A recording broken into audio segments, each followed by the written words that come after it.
Jika ada hambaku yang mau mendekat kepadaku, kata Allah, ya, bertanya, berkonsultasi padamu Muhammad SAW tentangku, fa inni qarib, maka cepat katakan, sampaikan kepadanya, ini sungguh aku qarib, begitu dekat. Jadi kalau di psikologi ini sangat luar biasa. Ya, kalau Anda bertanya begini, Ustaz Adi jadi datang nggak, gitu kan? Lalu dijawab oleh Anda, beliau sudah dekat, kan? Dengan jawaban yang kedua, belum ada kabar nih. Nah, kan? Bukankah jawaban pertama memberikan kesan berbeda kepada hati? Sudah dekat, ya kan? Ada kesiapan untuk menanti, kesiapan untuk mendengar, dan sebagainya. Perhatikan, ketika Anda bertanya, ya Rasulullah, saya ingin mendekat kepada Allah. Bagaimana saya bisa berkomunikasi? Bagaimana saya bisa mendekat? Fa inni qarib, katakan Muhammad SAW, Allah sangat dekat.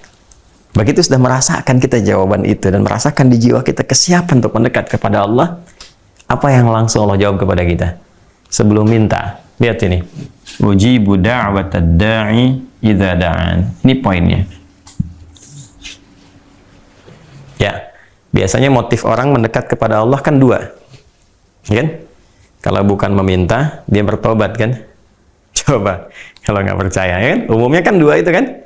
Coba kalau, mendekati Allah, kan kalau lagi susah, gitu kan? Lagi ada masalah, baru tahajud, ya kan? Baru baca Quran, baru mengadu, ya kan? Ya, atau kalau orang-orang soleh nggak harus tunggu masalah, ya, dalam setiap sholatnya berdoa. Dia mau belajar berdoa, mau bekerja berdoa. Orang soleh menautkan dirinya kepada rahmat Allah Subhanahu wa Ta'ala. Sama. Yang kedua, ada orang mau tobat, dia mendekat kepada Allah, kan? Mulai ke masjid, kan? Awalnya mulai malu-malu ngambil saf belakang, dempet-dempetin tembok, mendekati tiang, kemudian mulai maju merapat ke pojok bagian depan, lama-lama merasa tenang, nyaman, kan? Ya kan? Jadi kalau bukan dia memohon untuk karunia berupa rahmat, atau dia memohon untuk karunia berupa taubat, ya kan? Maka sebelum meminta keduanya, Allah sudah jawab, ujibu da'watad da'i idza da'an. Ini poinnya. Sebelum meminta loh, Allah sudah tahu, karena Allah pencipta kita, ya kan? Dan menggunakan fi'il mudhari, ujib. Ya. Karena ini idza ketemu sa'ala, maka langsung dijawab pakai mudhari, ujib. Baik yang sekarang, berkelanjutan, sampai kapanpun.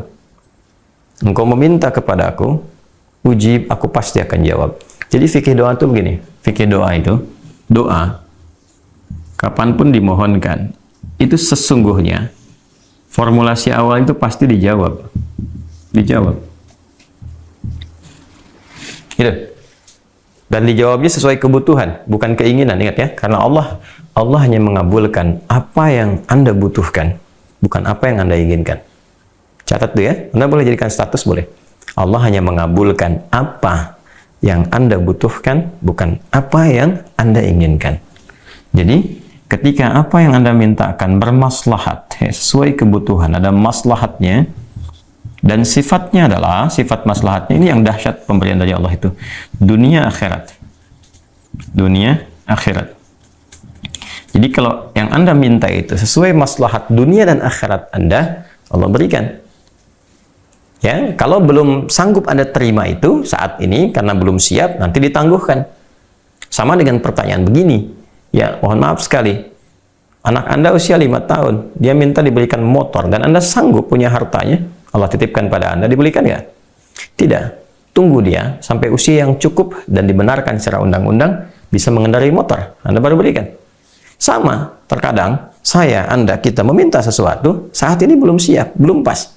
Pada waktunya Allah berikan. Dan ini adalah sesuatu yang standar sekali, sesuai dengan fitrah. Jangankan kita, Nabi aja begitu. Masih ingat kan kisah tentang perpindahan kiblat? Nabi minta berapa lama? Ya kan? Dan dikabulkannya kapan? Gak seketika minta langsung dikabul, tidak. Ketika dipandang umat Islam sudah siap, sudah mengerti, sudah paham, baru dikabulkan. Ya, teman-teman sekalian, kurang lebih 1 tahun 6 bulan lah baru dikabulkan itu. Ya. Kembali ke sini teman-teman sekalian. Jadi, doa itu standarnya dijawab. Kalau nggak baik untuk dia di dunia, diberikan di akhirat. Kan? Nah, kalau ada doa yang tidak dijawab, itu baru masalah. Kenapa orang berdoa nggak dijawab? Padahal itu sesuai kebutuhan dia. Nanti ada banyak hal faktornya. Dan di banyak hadis sudah menyebar. Ya, ada yang terkait dengan konsumsi yang haram. Mat'amu haramun, mashrabu haramun. Kemudian malbasu haramun wa ghudhiya bi haramin, dalam salah satu hadis yang sahih, bagaimana bisa dijawab? Makanannya haram, minumannya haram, pakaiannya haram, dan perangkat hidupnya haram. Ternyata yang haram itu menutup, menjadi hijab. Ya, bukan nggak dikabulkan, begitu dikabulkan mental. Subscribe to my channel.